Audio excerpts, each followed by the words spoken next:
नमस्कार विद्यार्थी मित्रांनो, पुन्हा एकदा तुमच्यासमोर मेकॅनिकल प्रॉपर्टीज ऑफ फ्लुइड या चॅप्टरचा नवीन व्हिडिओ घेऊन मी उभा आहे. आता जो काही चॅप्टर आपण स्टार्ट केला होता मेकॅनिकल प्रॉपर्टीज ऑफ फ्लुइड, ह्या चॅप्टरविषयी भरपूर काही डिस्कस केल्यानंतर, भरपूर काही शिकल्यानंतर आपण सरफेस टेन्शन ह्या मेकॅनिकल प्रॉपर्टीमध्ये शेप ऑफ द मिनिस्कस हा नवीन पॉईंट डिस्कस करणार आहोत. आता रिसेंट व्हिडिओमध्ये अँगल ऑफ कॉन्टॅक्ट विषयी आपण डिस्कस केलं. अँगल ऑफ कॉन्टॅक्टची डेफिनेशन बघितली. त्यानंतर 3 प्रकारच्या लिक्विड विषयी आपण डिस्कस करत होतो. पहिला टाईप होता liquid which completely wets the solid. असं लिक्विड की जे सॉलिडला पूर्णपणे वेट करते, ओलं करते, लाईक अ प्युअर वॉटर. त्या लिक्विड विषयी आपण डिस्कस केलं. त्या लिक्विडच्या बाबतीत अँगल ऑफ कॉन्टॅक्ट किती असतो? ऑब्व्हियसली तो 0 डिग्री असणार आहे. त्यानंतर त्या लिक्विडचा फ्री सरफेस आणि त्या फ्री सरफेसचा शेप कसा असेल त्याला आपण लिक्विड मिनिस्कस असं म्हणणार आहोत. त्या लिक्विड मिनिस्कसच्या शेपविषयी आपण डिस्कस केलं. त्यानंतर नेक्स्ट पॉईंट होता liquid which partially wets the solid. असं लिक्विड की जे सॉलिडला पार्शियली वेट करतं, काही प्रमाणात सॉलिडला ओलं करतंय. त्या लिक्विडच्या बाबतीत अँगल ऑफ कॉन्टॅक्ट ॲक्यूट असेल किंवा ऑब्च्यूज असेल त्याच्याविषयी आपण डिस्कस केलं आहे. आणि जो काही शेप ऑफ द मिनिस्कस असेल त्या shape of the meniscus or free सरफेसच्या ज्या शेपविषयी आपण त्या व्हिडिओमध्ये डिस्कस केलं होतं. तिसरा पॉईंट होता, तिसरा टाईप होता लिक्विडचा, liquid which does not wet the solid like mercury. Mercury जर तुम्ही कन्सिडर केली तर ती मर्क्युरी सॉलिडला वेट करत नाही.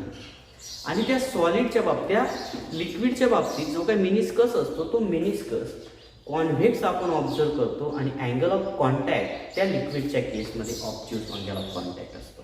आता तो अँगल ऑफ कॉन्टॅक्ट ऑब्च्यूज असल्यामागचं, ॲक्यूट असल्यामागचं, 0 डिग्री असल्यामागचं रिझन काय होतं? तर ती डेफिनेशन होती अँगल ऑफ कॉन्टॅक्टची. बरोबर आहे. अँगल ऑफ कॉन्टॅक्टची डेफिनेशन आठवते का कोणाला? अँगल ऑफ कॉन्टॅक्टची डेफिनेशन रिसेंट व्हिडिओमध्ये डेफिनेशन तुम्ही पुन्हा एकदा बघू शकता. डेफिनेशन अशी होती की the angle between tangent drawn to the free surface of liquid and the solid surface at the point of contact. Point of कॉन्टॅक्टला लिक्विड सरफेसला ड्रॉ केलेला टँजेंट आणि सॉलिड सरफेस यांच्यामधला जो काही अँगल असणार आहे त्या अँगलला आपण म्हटलंय अँगल ऑफ कॉन्टॅक्ट. बट हा अँगल मेजर करत असताना आपल्याला एक काळजी घ्यायची आहे की तो angle inside the liquid measure केला गेला पाहिजे. बरोबर. त्या अँगलला आपण म्हटलं अँगल ऑफ कॉन्टॅक्ट. असं लिक्विड की जे सॉलिडला पूर्णपणे वेट करतंय त्या लिक्विडच्या केसमध्ये angle of contact nearly equals to 0 degree असतोय. असं लिक्विड की जे सॉलिडला पार्शियली वेट करतंय त्या केसमध्ये अँगल ऑफ कॉन्टॅक्टची व्हॅल्यू ही लेस दॅन 90 डिग्री असते. त्याला तुम्ही ॲक्यूट अँगल ऑफ कॉन्टॅक्ट असं म्हणता. आणि असं लिक्विड की जे सॉलिडला वेटच करत नाहीये, ओलच करत नाहीये, लाईक मर्क्युरी, त्या लिक्विडच्या बाबतीत अँगल ऑफ कॉन्टॅक्टची व्हॅल्यू ग्रेटर दॅन 90 डिग्री असते. हेही आपण डिस्कस केलं. आता आपण नवीन पॉईंट सुरुवात करणार आहोत. Shape of the meniscus.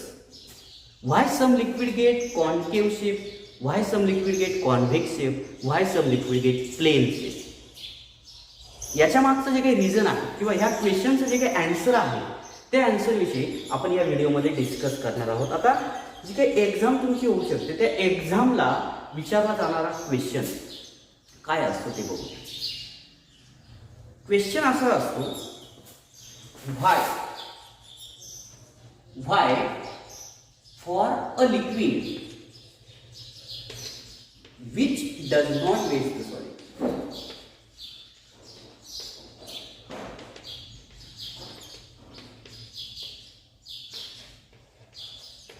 Why for a liquid which does not waste the solid,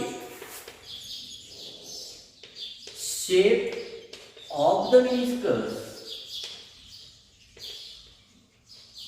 is convex. का?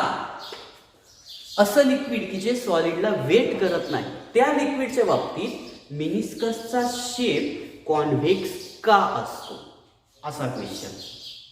किंवा असं लिक्विड की जे सॉलिडला पार्शियली वेट करतंय त्या लिक्विडच्या बाबतीत लिक्विडच्या मिनिस्कसचा शेप कॉन्केव का असतो. Why for a liquid which partially weighs the solid, shape of the meniscus is concave. किंवा why a liquid, why for a liquid which completely wets the solid the shape of the meniscus is plane. Why, what is the reason behind that, ती reason आजच्या व्हिडिओमध्ये आपण discuss करणार आहोत. कळतं? Video start करूया. आपला नवीन point shape of the meniscus start करूया. हा पॉईंट शिकण्यासाठी आपण एक लिक्विड एका ग्लास बॉटलमध्ये फिलअप केलंय असं कन्सिडर करूया. आता मी ब्लॅकबोर्डवरती एक डायग्राम ड्रॉ केली. या साईडला आहे सॉलिड, ग्लासची वॉल आहे, इनसाइडला लिक्विड आहे, बॉटलच्या इनसाइडला लिक्विड असणार. मग एक मॉलिक्यूल कन्सिडर करतोय मी, consider molecule A of liquid. लिक्विडचा मॉलिक्यूल आहे ए, बट तो मॉलिक्यूल कसा आहे, in contact with solid. Consider molecule A of liquid in contact with solid. लिक्विडचा असा मॉलिक्यूल की जे सॉलिडच्या कॉन्टॅक्टमध्ये आहे असा ए हा मॉलिक्यूल मी कन्सिडर करतोय. आणि ह्या ए या मॉलिक्यूलचा जो काही स्पिअर ऑफ इन्फ्लुएन्स आहे तो स्पिअर ऑफ इन्फ्लुएन्स ब्लॅकबोर्डवरती मी ड्रॉ केलाय. बघा बरं, स्पिअर ऑफ इन्फ्लुएन्स जर व्यवस्थित ऑब्झर्व केला तर तो स्पिअर ऑफ इन्फ्लुएन्स 3 प्रकारच्या मॅटरमध्ये आहे.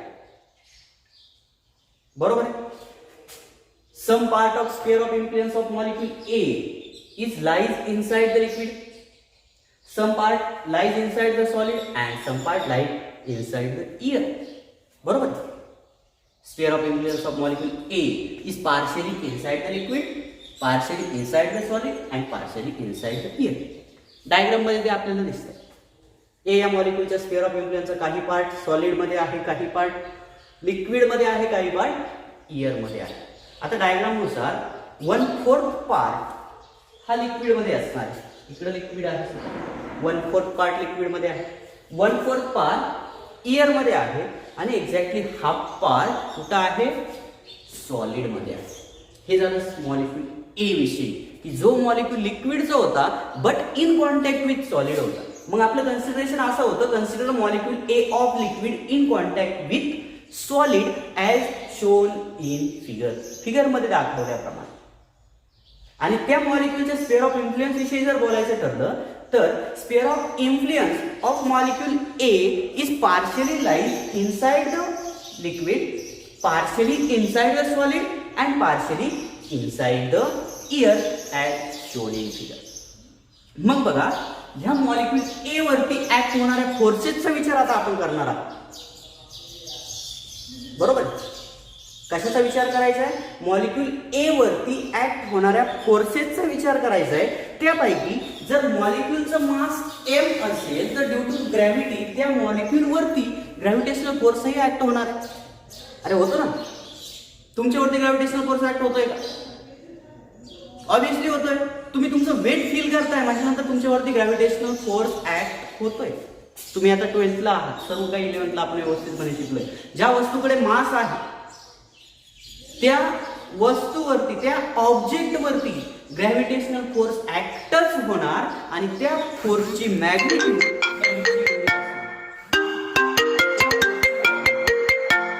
mg एवढी असणार.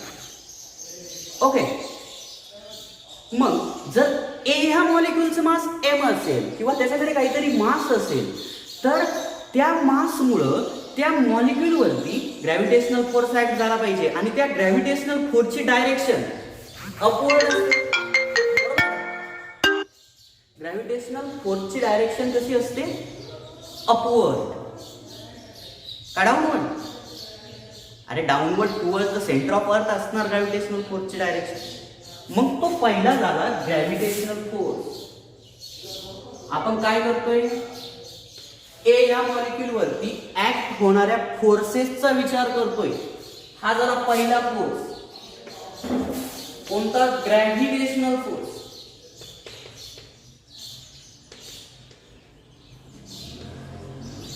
Gravitational force which is acting vertically downward. Direction कशी आहे, वर्टिकली डाउनवर्ड आहे. This is the first one force acting on the molecule A. Okay, आता इंटरमॉलिक्युलर फोर्सेसचा विचार करूया. काही इंटरमॉलिक्युलर फोर्सेसही त्या मॉलिक्यूलवरती ऍक्ट होतील. त्यापैकी ऍडेजिव्ह फोर्स. कुठल्या कुठल्या मॉलिक्यूलमध्ये ऍडेजिव्ह फोर्स असणार आहे? लिक्विड मॉलिक्यूल आणि सॉलिड मॉलिक्यूल्स यांच्यामधला तो ॲडेजिव्ह फोर्स असणार. तो ॲडेजिव्ह फोर्स या डायरेक्शनला असणार. सॉलिड सरफेस इकडे आहे किंवा सॉलिड पार्ट इकडे आहे, म्हटल्यानंतर हा झाला ॲडेजिव्ह फोर्स. बरोबर, ऍक्टिंग अलॉंग एपी म्हणतोय, AP along AP, A to P, हा झाला ॲडेजिव्ह फोर्स. पुन्हा पुन्हा मधला second force, adhesive force between liquid and solid. Liquid आणि सॉलिड मधला adhesive force. This is the second one force acting on the molecule A. First one is the gravitational force which is acting vertically downward. Second force is adhesive force between the solid and liquid which is acting along AP bar.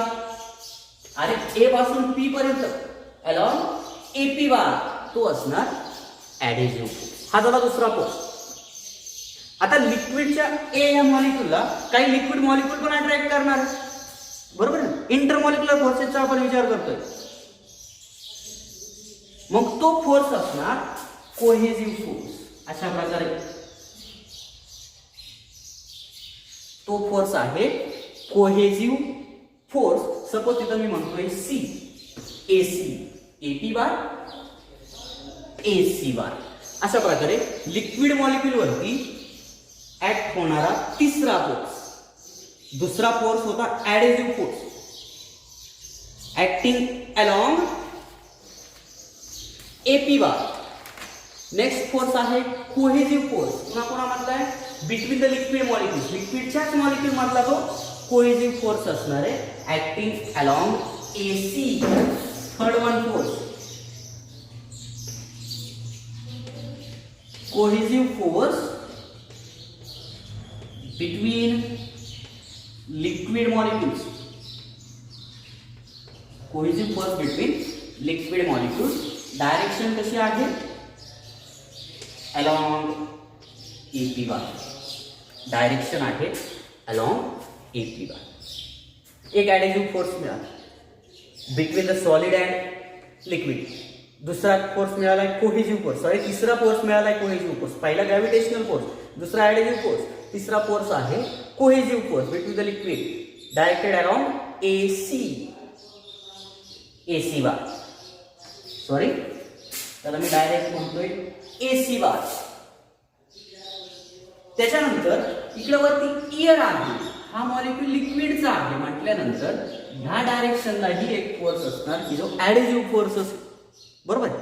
मग ती चौथा force again adhesive force.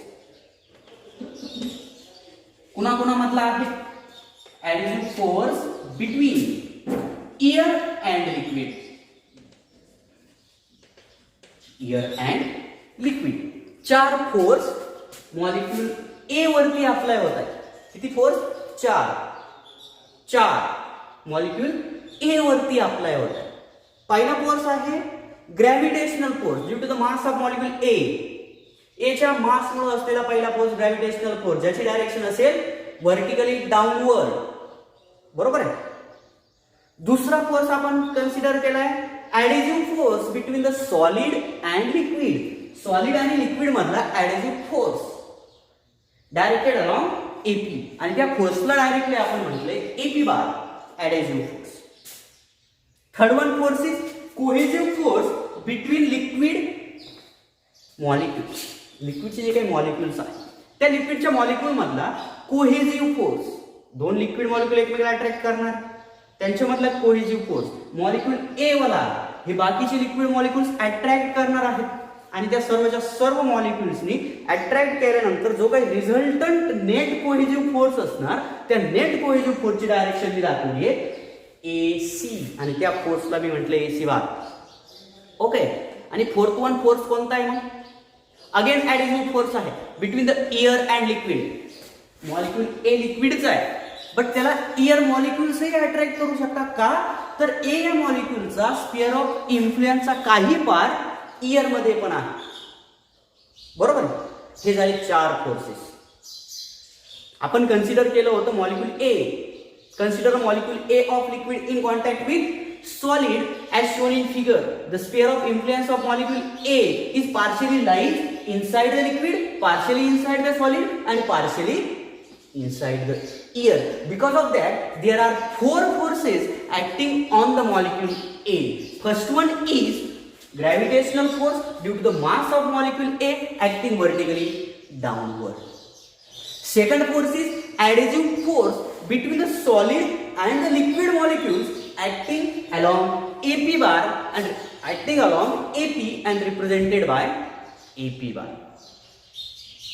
Next one force is cohesive force between the liquid molecules, and fourth force is adhesive force between the liquid molecule A and air molecules. But मॉलिक्यूलचं mass किती असतं? खूप कमी असणार. Due to the low mass of molecule A that gravitational force is negligible. Gravitational force कसा आहे? Negligible आहे due to the low mass of molecule A. Molecule एचं जे काही मास आहे ते मास खूप कमी असणार आहे. त्या कमी मासमुळं ग्रॅव्हिटेशनल फोर्स हा काय होणार आहे? निग्लिजिबल आपण कन्सिडर करणार आहोत. Again due to the low density of air. एअरची डेन्सिटी कशी असणार? लो असते as compare to liquid and solid. Liquid आणि सॉलिड पेक्षा एअरची डेन्सिटी कमी असल्यामुळं जो काही पार्ट स्क्वेअर ऑफ इन्फ्लुएन्सचा एअरमध्ये आहे त्या स्क्वेअर ऑफ इन्फ्लुएन्सच्या पार्टमध्ये प्रेझेंट असलेले एअर मॉलिक्युल्स खूप कमी प्रमाणात असणार आहे. आणि त्याच्यामुळं त्या एअर आणि लिक्विड मधला जो काही ॲडेझिव्ह फोर्स आहे 4th नंबरचा, यालाही आपण निग्लिजिबल कन्सिडर करू शकतो. ह्याही फोर्सला निग्लिजिबल फोर्स आपण कन्सिडर करणार आहोत. मग राहिले 2 फोर्स. एक आहे AP bar which is nothing but adhesive force between the solid and liquid molecules. Second one force is cohesive force AC bar between the liquid molecules. 2च फोर्सेस राहिले. Gravitational force negligible consider केलाय.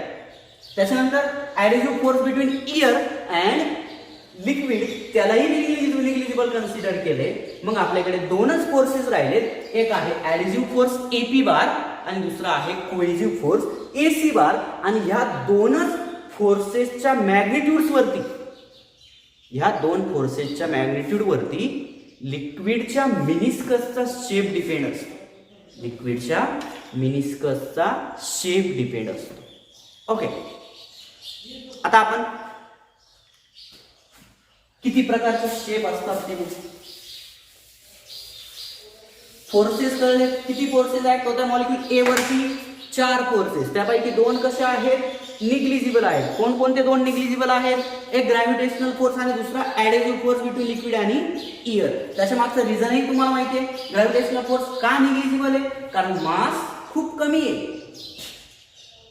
आणि adhesive force का negligible आहे between air and liquid? कारण एअरची density खूप कमी आहे. ते 2 फोर्सेस निग्लिजिबल तुम्ही कन्सिडर करू शकता as compare to AC bar and AP bar.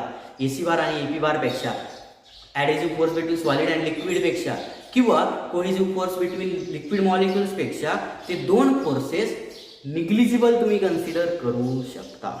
Okay, मग फोर्सेस किती राहिले? 2च राहिले. एक आहे एपी बार, दुसरा आहे एसी बार. पहिला फोर्स आहे ॲडेझिव्ह फोर्स, दुसरा फोर्स आहे cohesive force between the liquid. आणि ह्या 2 फोर्सेस वरती, 2 फोर्सेसच्या मॅग्निट्यूड वरती shape of the meniscus depend असणार आहे. त्यापैकी पहिला शेप घेऊया, कॉन्केव्ह शेप.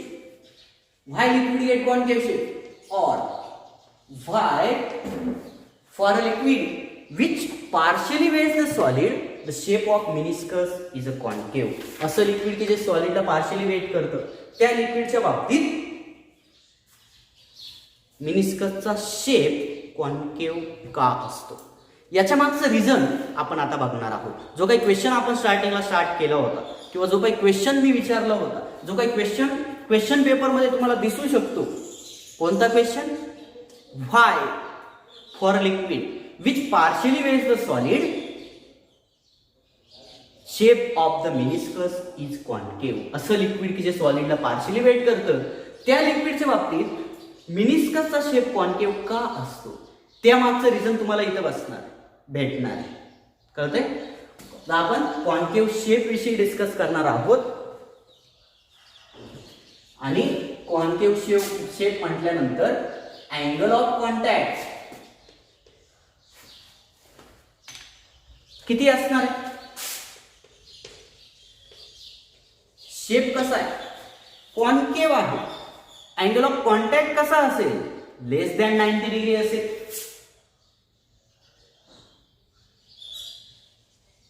त्याला आपण ऍक्यूट काय म्हणतो? ऍक्यूट अँगल ऑफ कॉन्टॅक्ट. आता बघा, असं लिक्विड की जे सॉलिडला पार्शियली वेट करतं, त्या लिक्विडच्या बाबतीत हा जो काही ऍडेझिव्ह फोर्स आहे एपी बार, हा ग्रेटर असतो as compare to the cohesive force. Cohesive force पेक्षा ऍडेझिव्ह फोर्स ग्रेटर असतो अशा लिक्विडच्या बाबतीत की जे लिक्विड सॉलिडला पार्शियली वेट करतं. For a liquid which partially weights the solid, the adhesive force AP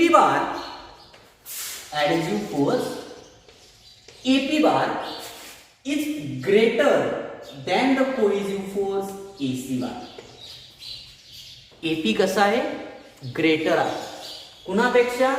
AC पेक्षा. adhesive force between the solid and liquid हा greater आहे as compare to the cohesive force between the liquid molecule in case of liquid which partially weights the solid. असं liquid की जे सॉलिडला partially weight करते त्या लिक्विडच्या बाबतीत एपी मोठा असतो, एसी लहान असतो, ऍडेझिव्ह फोर्स मोठा असतो, कोहेजिव्ह फोर्स छोटा लहान स्मॉल असतो. ओके, हे तुम्हाला ध्यानात ठेवायचं. कळतंय? स्टेटमेंट काय यूज केलंय मी? For a liquid which partially wets the solid, adhesive force AP bar is greater than the cohesive force AC bar. That is AP bar is greater than AC bar. AP bar मोठा झालाय कुणापेक्षा? AC पेक्षा. आता diagram मध्ये मी ते दाखवतो.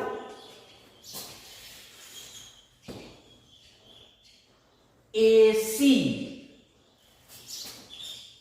छोटा दाखवला पाहिजे, स्मॉलर आहे as compare to AP. AP पेक्षा एसी लहान आहे, स्मॉल आहे. For a liquid which partially wets the solid.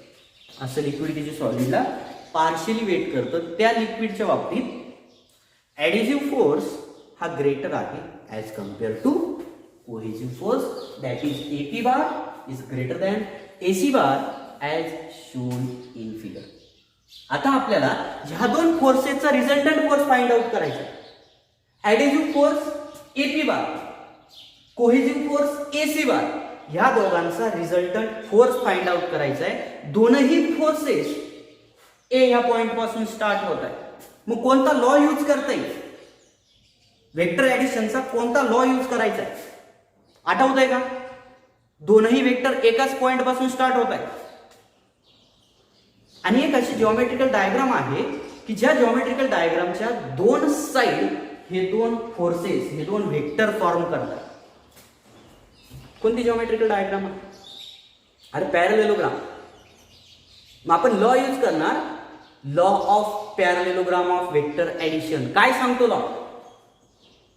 If two vectors starting from the same point, दोन वेक्टर की जे सेम पॉइंट पासून स्टार्ट होत आहे, if two vectors starting from the same point forms two adjacent sides of parallelogram. असे दोन vector जे एकाच पॉइंट पासून स्टार्ट होत आहे, त्या दोन वेक्टर पासून जर पॅरलेलोग्रामच्या दोन ऍडजेसंट साइड जर तयार होत असतील, then the resultant of both is represented by diagonal of the parallelogram. Resultant काय असणार आहे? मग डायगोनल असणार आहे त्या पॅरलेलोग्रामचा. ओके, पुन्हा एकदा स्टेटमेंट सांगतो. Bye the law of parallelogram of vector addition, if two vectors starting from the same point represented by or forms two adjacent sides of parallelogram, then their resultant is represented by the diagonal of the parallelogram, but that must be start from the same point. त्याच point पासून तो diagonal start झाला पाहिजे. बरोबर आहे. मग आपण law of parallelogram vector addition ह्या डायग्राम साठी अप्लाय करणार आहोत. त्यासाठी पॅरलेलोग्राम पूर्ण करून घ्यावा लागेल. डॉटेड लाईन मी तो पॅरलेलोग्राम कंप्लीट करतोय.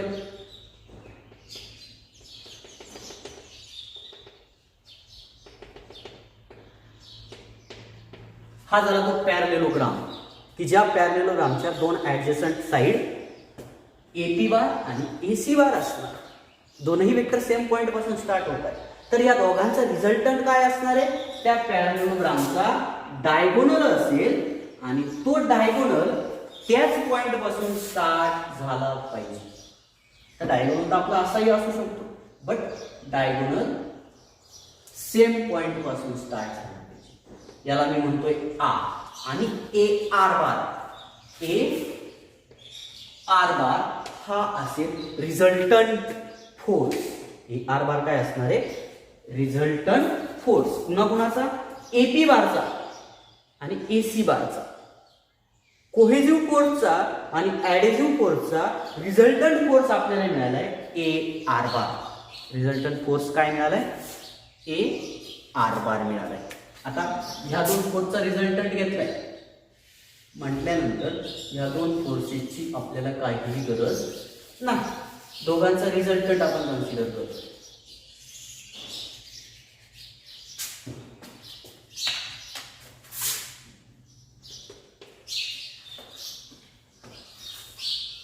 बरोबर आहे. कोहेसिव्ह फोर्स, ऍडिसिव्ह फोर्स आणि कोहेसिव्ह फोर्स दोघांची ऍडिशन केली, रिझल्टंट फोर्स आपल्याला मिळाला ए आर बार. आणि तुम्हाला आता एक स्टेटमेंट देण्यात ठेवायचं आहे की जे मी ब्लॅकबोर्ड वरती लिहिले. For equilibrium or stability of liquid surface. Equilibrium साठी किंवा लिक्विड सरफेसच्या स्टॅबिलिटीसाठी, for equilibrium or stability of liquid surface, it always try to be a perpendicular to the net force acting on it. काय meaning? Liquid surface हा त्याच्यावरती act होणाऱ्या net फोर्सला always perpendicular राहण्याचा प्रयत्न करतोय. का? इक्विलिब्रियम किंवा स्टॅबिलिटीसाठी. बरोबर. सपोज सरफेसवरती फोर्स अशा प्रकारे अप्लाय होतो. लिक्विड सरफेसवरती जर असा फोर्स अप्लाय होत असेल तर ह्या अप्लाइड फोर्सला लिक्विड सरफेस परपेंडिक्युलर राहण्याचा प्रयत्न करणार. हे स्टेटमेंट सांगतंय. फोर्स जर असा अप्लाय होत असेल तर लिक्विडचा सरफेस परपेंडिक्युलर राहण्याचा प्रयत्न करणार आहे. फोर्स जर अशा प्रकारे अप्लाय होत असेल तर लिक्विडचा सरफेस त्या फोर्सला ऑलवेज परपेंडिक्युलर राहण्याचा प्रयत्न करतोय. का? त्या लिक्विडच्या सरफेसला त्याची स्टॅबिलिटी मेंटेन करायची, इक्विलिब्रियम मध्ये राहायचंय त्यासाठी. बरोबर. मग आता लिक्विडच्या सरफेसवर ए ह्या पॉइंटला ऍक्ट होणारा नेट फोर्स कसा आहे? अशा प्रकारे ऑब्लिक आहे. हा मिळाला net force acting on the molecule A. बरोबर.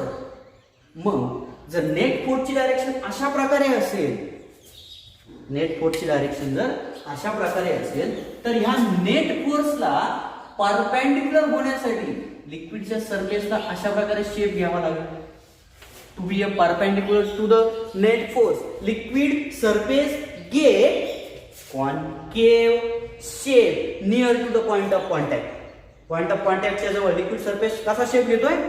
लिक्विडचा मिनिस्कस कसा शेप घेतोय? कॉन्केव्ह शेप घेतोय. हेच तर रिझन आहे की काही लिक्विडच्या बाबतीत मिनिस्कसचा शेप कॉन्केव्ह का असतो. कळलंय का असतो? आता स्टेप बाय स्टेप पुन्हा सर्व एकदा बघूया. एक liquid molecule consider, direct concave shape पासून कन्सिडर करतो. त्या अगोदर आपण कन्सिडर बघितलंय की लिक्विडच्या ए या मॉलिक्यूलवरती की जो मॉलिक्यूल सॉलिडच्या कॉन्टॅक्टमध्ये आहे दोनच फोर्सेस ऍक्ट होतात. एक कोहेसिव्ह फोर्स, दुसरा ऍडिसिव्ह फोर्स. आणि त्या कोहेसिव्ह फोर्सच्या आणि ऍडिसिव्ह फोर्सच्या मॅग्निट्यूड्स वरती लिक्विडच्या शेपचा मिनस्कस डिपेंड असतो. मग आपण बघतोय concave shape. For a liquid which partially weighs the solid, the adhesive force between the liquid and solid molecule is greater than the cohesive force. That is, AP bar is greater than AC bar. Okay. The resultant of AP bar and AC bar is directed along AR bar by the law of parallelogram of vector addition.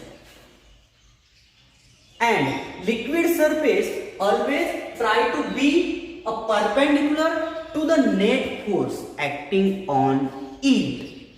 Because of that, near to the point of contact, surface of liquid get concave shape as shown in figure. And in this case, angle of contact is less than 90 degree. आता तो लेस than 90 degree कसा, तर बघा लिक्विडच्या सरफेसनी कसा shape घेतलाय, concave shape घेतलाय. त्यामागचं reason आपण बघितले का, तर नेट फोर्सची डायरेक्शन अराउंड AR आहे आणि लिक्विड सरफेसची एक प्रॉपर्टी किंवा लिक्विड सरफेस इक्विलिब्रियम मध्ये किंवा स्टॅबिलिटी मेंटेन करण्यासाठी काय करतोय, नेट फोर्सला ऑलवेज परपेंडिक्युलर राहण्याचा प्रयत्न करतोय. आणि नेट फोर्स जर अशा प्रकारे ऑब्लिक अलाउंड AR असेल तर ह्या AR ला रिझल्टंट फोर्सला परपेंडिक्युलर राहण्यासाठी लिक्विडच्या सरफेसला पॉइंट ऑफ कॉन्टॅक्टच्या जवळ कॉन्केव शेप घ्यावाच लागतो. ओके. आणि त्या केसमध्ये अँगल ऑफ कॉन्टॅक्टची व्हॅल्यू कशी असते, लेस दॅन 90 डिग्री असते. कसा फाइंड आउट केला जातो angle of contact, solid liquid सरफेसला टँजेंट ड्रॉ करावा लागेल. मग इथं मी तो टँजेंट ड्रॉ करतो, बरोबर आहे. आणि सॉलिड सरफेस यांच्यामधला हा अँगल थिटा, त्याला मी काय म्हटलंय, अँगल ऑफ कॉन्टॅक्ट असं म्हटलंय. मी नाही म्हटलं, बुकमध्ये म्हटलेलं अँगल ऑफ कॉन्टॅक्ट. त्या केसमध्ये कसं असतं, acute angle of contact. Okay. आता सेकंड मेनिस्कस बघूया.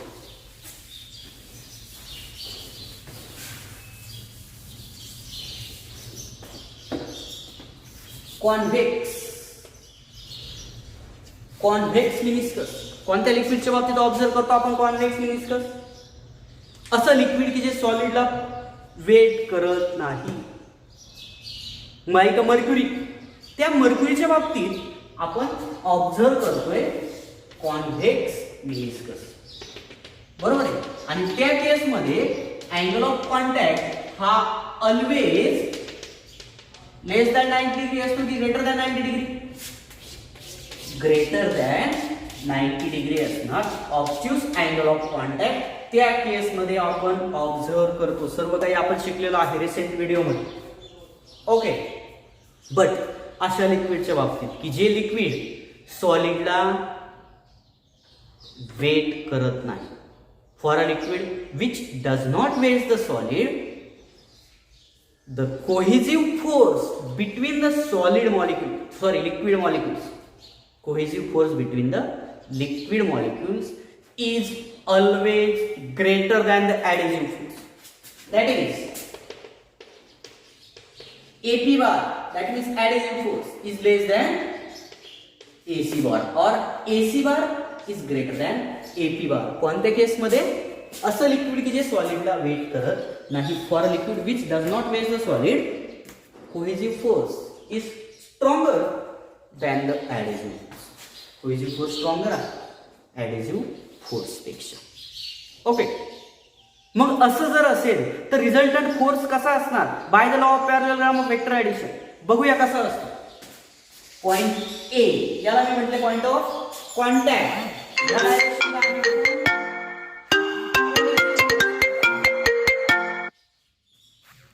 या डायरेक्शनला आहे कोहेसिव्ह फोर्स, त्याला मी म्हटलं AC बार, त्याला मी म्हटले AC बार. इकडे आहे ऍडेसिव्ह फोर्स, मी लहान दाखवतो.